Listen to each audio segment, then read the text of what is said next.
In the book of Acts, chapter 1, verse 7, Jesus gives a response to his disciples, and he says, "It is not for you to know the times or the seasons." The disciples in this portion of scripture in the book of Acts, they were super anxious to know about the future.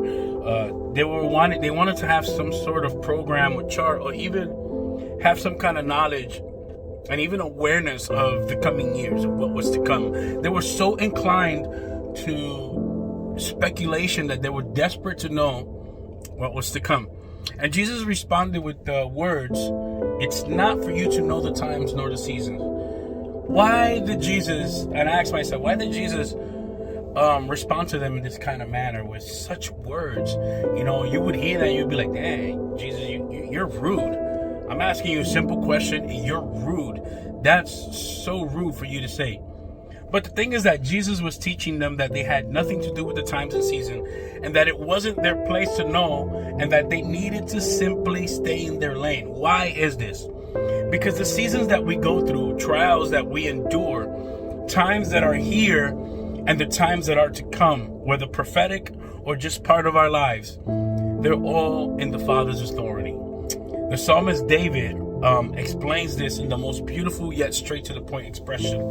In Psalms 24:1, he says, "The earth is the Lord's and the fullness thereof, everything in it, and all who live in it. Therefore it holds then that everything that happens in heaven or on the earth is subject to God's command. He is in charge of all things, and nothing can take place without him sanctioning it." Other versions say nothing happens without the Lord's approval. The disciples did not need to trouble themselves about these things at all, because it was not in their control, but instead it was in the control of the Almighty and eternal God. This lesson that Jesus was teaching the disciples is super important for all of us to know and for all of us to understand. There are going to be seasons in our lives, folks, where we're going to want an insight of what's to come, because we would like to have some kind of control, or at least some kind of input in the situation. But the truth is that is not in our place, you know. So what do? We stay in our lane. We stay in our lane and we trust the Lord, because there are things, situations, and seasons where it is better that we don't know anything beforehand. Why, Johnny? Why? I'm glad you asked. Because just like God told the prophet Jeremiah when he had an arsenal of questions, and just like he told Jeremiah then, he's telling you now. Just to end your doubt and confusion, these were the words he said to him. "For my thoughts are not your thoughts, neither your ways are my ways." Listen, you that are watching me, I'm going to be honest with you.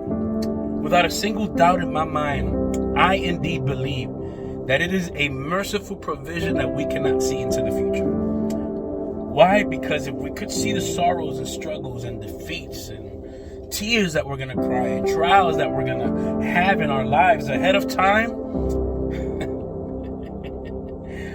our daily existence would be so sad. And it would be saddened by the anticipation of these things that are to come.